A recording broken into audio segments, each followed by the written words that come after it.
Hey guys, Kris here. In this video, I'm going to give you guys a first look of the brand new Hyundai Ioniq 5. You guys have been requesting this car throughout the whole summer, and finally I have one for testing. So guys, be sure to drop a like on the video down below, hit that subscribe button, and also sound that notification bell so you don't miss out on any of the videos that I have coming up on this. And also guys, I'm going to be giving away a Zaptec Go home charger to a lucky subscriber when we hit 30,000 subscribers. So yeah, another reason to hit that subscribe button down below. So without further ado, let's take a first look at the Hyundai Ioniq 5.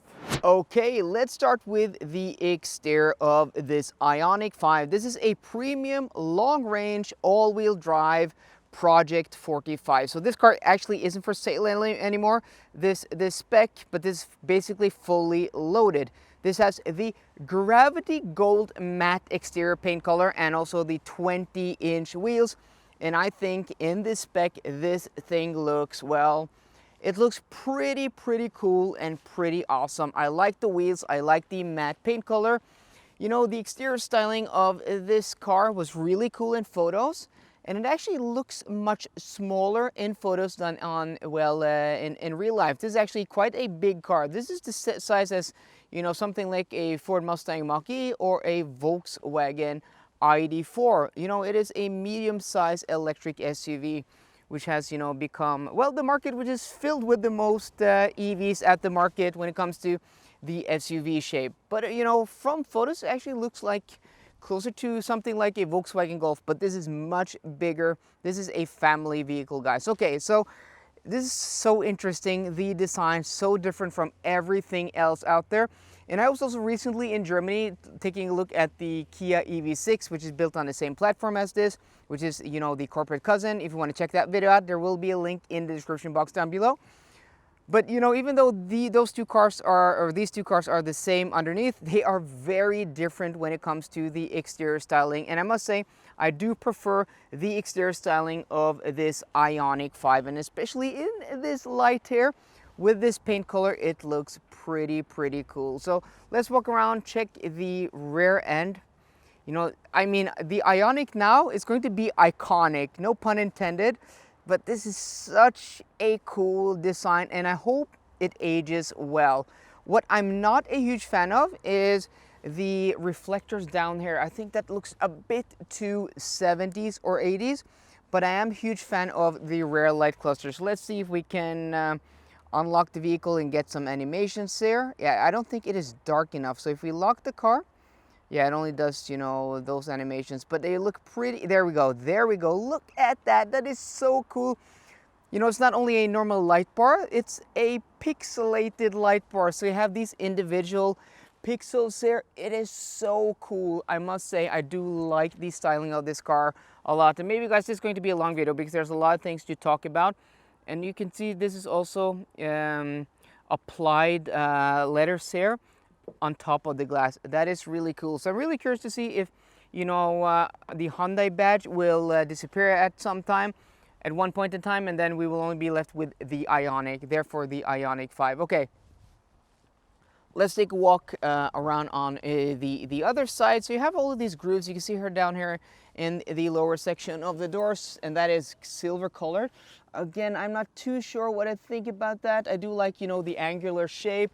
I do like the lines, and also this cut here in the door looks pretty cool. Look at this, guys. This is so cool, this line here. And you can see how, you know, the door is concave. Yeah, pretty cool. And let's take a walk up front and also around the wheel arches here. Also, look at these grooves here that are cut in. Yeah, that is pretty cool. It's such a unique design, this thing.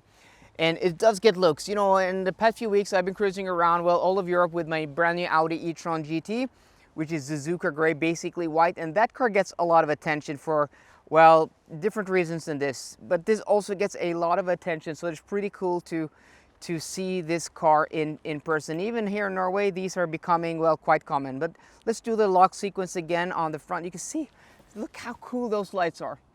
This is such a unique design. It's so cool that Hyundai are just going their completely own way here, and yeah, with this design here. And also, if I'm not mistaken, does this light up also at night? I think so. I'm going to overlay some B-roll of some footage, but I think that also lights up at night. So let's take a step around here. You can see the camera here. I know there's so much to talk about, guys. I do apologize if I'm missing anything, but I hope you guys are just enjoying, well, the view. Okay, so the car's locked, and this is pretty cool. I mean, a lot of cars do have this, but let's just take a few steps away, like so.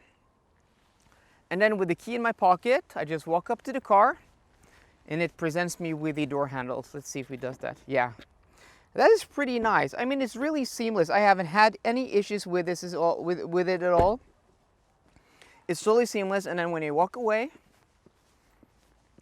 it should lock the car, hopefully. Or maybe not. Okay, it's done that earlier. Well, okay. So you can see here, you know, the shape here is, it looks like it has, you know, the silhouette of a 1974 Volkswagen Golf Mark 1. You can see this here, really retro, or even, you know, a Lancia Delta, which are both designed by, is it Giorgio? I think, yeah, I may be pronouncing that wrong, but it's so cool, this shape here, and that they made it into an SUV. So, okay, let's take a look at the interior, and also you can see the blacked out windows here. Are we missing anything? And it's quite a tall vehicle. It's not a small vehicle, this. Yeah, this angle is pretty nice also. This angle is, yeah. I just love this paint color. Okay, so this is the long range all-wheel drive set. So you saw the H-Track badge on the deck lid, which is the, well, all-wheel drive system. And this interior here also, I think it's called, this is called Pebble Gray. This interior, which is basically white, is pretty nice. You know, guys, I'm a sucker for light colored interiors. And this thing here, well, this is pretty nice. Material quality, I mean, this is faux leather, but it's really nice and it's soft to the touch. Everything just feels solid. This is plastic though. Yeah, that feels a bit cheap. And also these buttons here, not like on an Audi or Mercedes, these are just silver plastic. So they don't feel the highest quality. But I mean, for this price point, this isn't a premium vehicle. This is more than good enough. And also, you know, the switchgear feels better than, you know, in other Hyundai, Kia products. You know, I haven't been too impressed by their switchgear, but in this car, I mean, it feels nice. It feels solid. And also you have this, you know, armrest here on the door, feels solid. And then you can just grab anywhere on this door. It's a pretty cool design. It's very simple. And in some regards, it does remind me of something like a Rolls-Royce, where it's just simple and pretty and elegant. I do like the door design. And you also have this fabric here. It's like a wetsuit fabric. I mean, these manufacturers are doing so many different things with materials nowadays. It's pretty cool. This also has the upgraded Bose sound system. And then you have this, is it like a composite material here? And then you have those squares which are, you know, reminiscent to the front DRLs and also the pixels of the rear the rear taillights. And then down here you have hard touch plastics, which is to be expected at this price point. But everything from above here is soft touch and feels of high quality. Though this could be better, but it's nitpicking at this point. You also have the Ioniq 5 kickplate there in the door seal. And I'm guessing that this carpet here is a dealer installed option because it's black. Shouldn't it be gray? Like nothing else here in this interior is black. And then you have these seats, which, I mean, they're comfortable enough, but I'm not in total agreement with my body shape. I just don't find them too supportive, but I've heard from viewers that they find them super comfortable. So, you know, it's up to you. You have to test these seats to see if they fit your body style. But you have this, which is really weird. So on the passenger side, this kind of makes sense. I'll show you guys what this looks like. But on the driver's side, it's just weird. I do get that they probably have, you know, the same seats in the front for both right and left hand drive. But it's just weird. It's just weird. It's not a thigh extension. It's just, I don't know, a leg rest. I don't know. It's just really weird. But okay, ventilated seats also. And I'm not sure if this is a proper leather material or this is a faux leather. It may be leather. And also you have these grooves here. I don't know if the camera's catching that. It's pretty interesting design. And then the headrest. So I do like the seat design. They are pretty nice. And you can also, look at this, you can also control the rear seats. Look at this. from here. That is pretty cool. Look at that. I have never seen that anywhere before. Can you also fold them? Yeah, I have the child seat there, so I'm not going to do that. But okay, looking at the rest of the interior, 2-spoke steering wheel, gray interior. I do like this. I'm not sure what this is, but it's magnetized, so you can actually put your phone there as a phone holder, but the magnet isn't too strong. I even tried to remove my case on my phone, but I don't know, that's a bit weird, because first off I thought that was a speaker, but that's not a speaker. So I think that's a pad to use it as a phone holder. Yeah, I think so. Okay, so you have the steering wheel. Let's take a step inside. Okay, before we do that, we have electrically adjustable seats. This does the lumbar support. This does the, well, backwards and forwards. You can also tilt, and then this does the seat back. No, and this does the lumbar support. What does this do? No, this is the. What does this do? Okay. What is it doing? Weird. I don't know, that was strange. Why does that, It just puts the seat forward, because here you have the memory setting, which you cannot set while you're driving, which is a bit unfortunate. So usually when I adjust my seat while I'm driving, you can't hold it to store the setting. You have to stop, which is a bit annoying. Here you have the fuses. Usually cars would have, a compartment there, but this does not have that. Okay, let's take a step inside. You have these dual screens. I'm not sure about the size, but what I am sure about is that the top of the steering wheel here is a bit small, that it obstructs a lot of the view. And you also, I'm going to do a full review of the infotainment system here in another video, guys. So if you want to check that out, I'm not going to go in depth there, but I'm going to turn on the screen so you guys can see what it looks like. And usually you get the map here, right, while you're navigating, and then you get the detailed instructions here on the left side. And usually when I'm driving, you can see that, guys, it's obstructed by the steering wheel. So it's not the optimal solution. It does look cool, and also the screens aren't the best. But again, this is not a premium product, guys.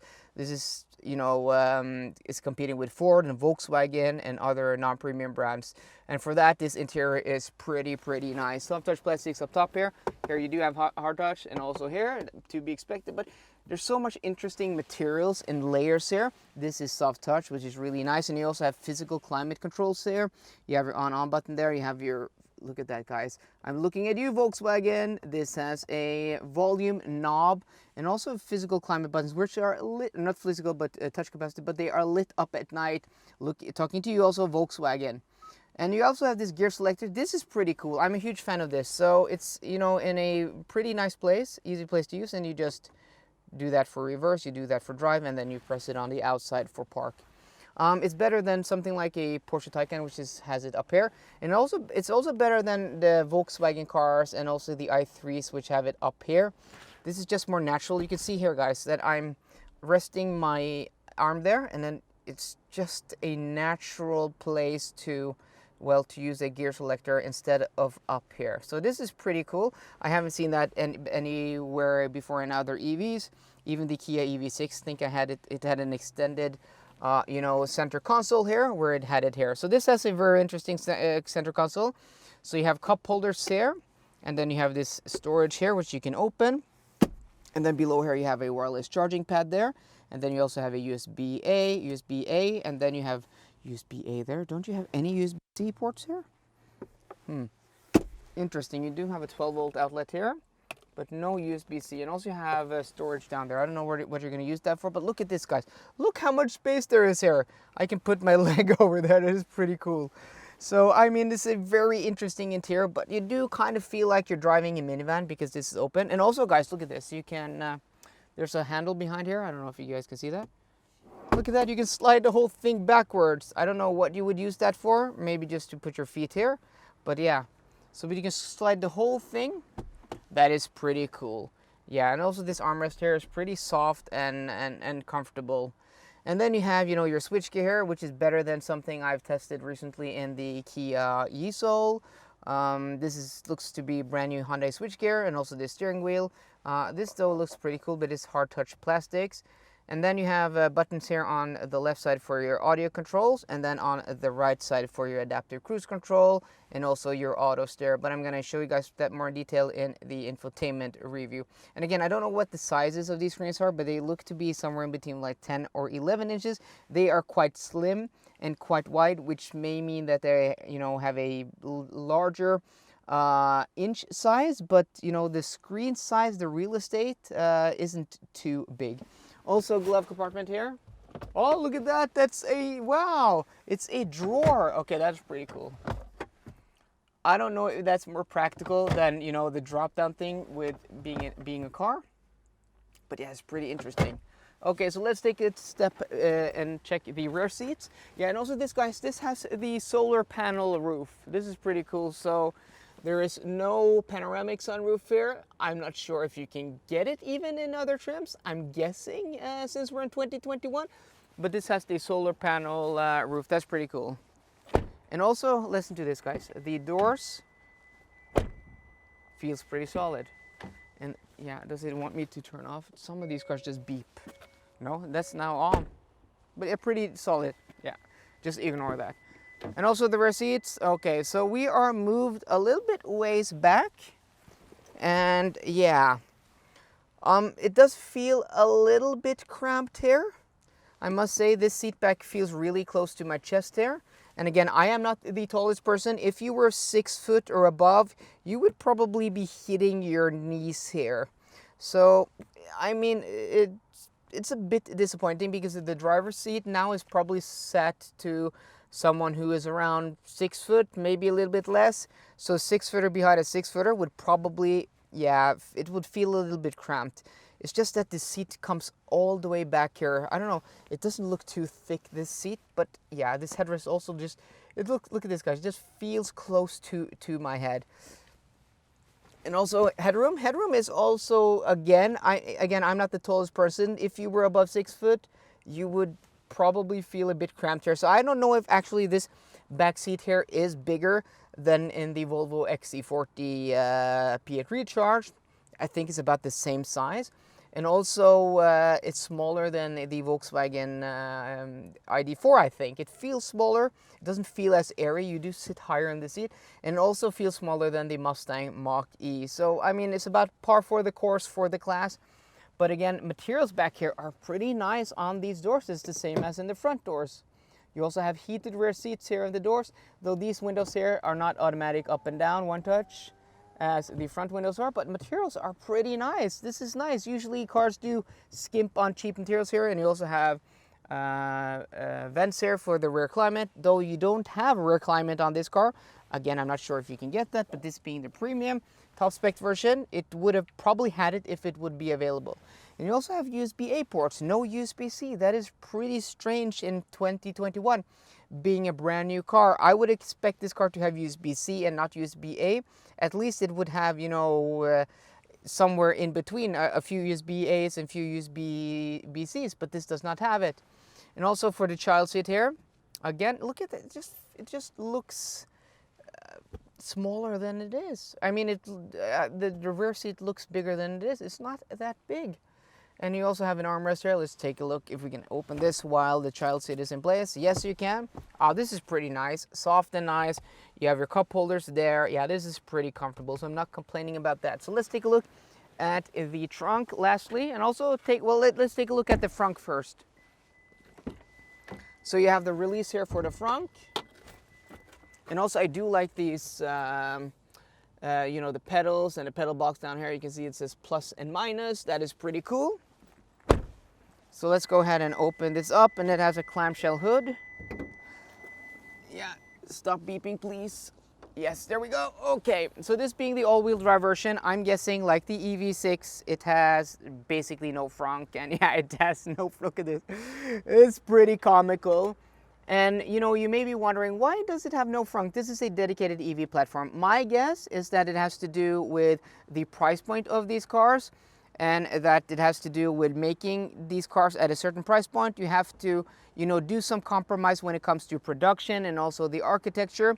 I'm guessing that having a proper front care, you know, like even my E-Tron GT, which has four-wheel drive, also has a front that's almost 100 liters, where you can actually use it for stuff. That is a much more expensive car and a much more expensive car to produce. That is my guess. If you get this with the rear-wheel drive version only, you do actually get a front there, but it does have hood struts. Wow, that's pretty nice. Yeah, and it's easy to close, but you're not going to use that front for much. Okay. Lastly, guys, let's take a look at the back end here. And also, this was a bit hard to, but it's actually, you know, you grip all the way back. It's not all the way back there. It is actually right here next to the camera. It's there. Yeah, this car beeps. I don't like that beeping.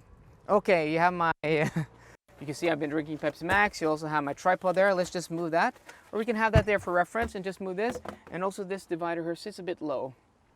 It is just a bit weird. And also, I don't remember the trunk size, but I'm guessing like the EV6, it's a little less than 500 liters, but I'm going to put that up on the screen also. And you do have no underfloor storage, so that's a bit disappointing. That is a bit disappointing. You do have an electric tailgate though that beeps at you. Let's just close that. Not the fastest, but it works pretty nice. So there we have it, guys. That was the first look at the Hyundai Ioniq 5. And I have this car for a whole week. So in tomorrow's video, we will be doing the motorway range test. So again, if you don't want to miss out on any of the future videos on this Ioniq 5, and I'm guessing you don't, because a lot of you have been asking me in basically every video throughout the summer, when am I going to test this car? Well, this is the week. And also remember the Zaptec Go giveaway, the home charger worth about 7,000 kroner, 700 euros, $800, or 600 British pounds sterling. So guys, I hope you enjoyed today's video. If you did, please drop me a thumbs up down below. And for more car content, as always, guys, please subscribe. See you guys later, and goodbye.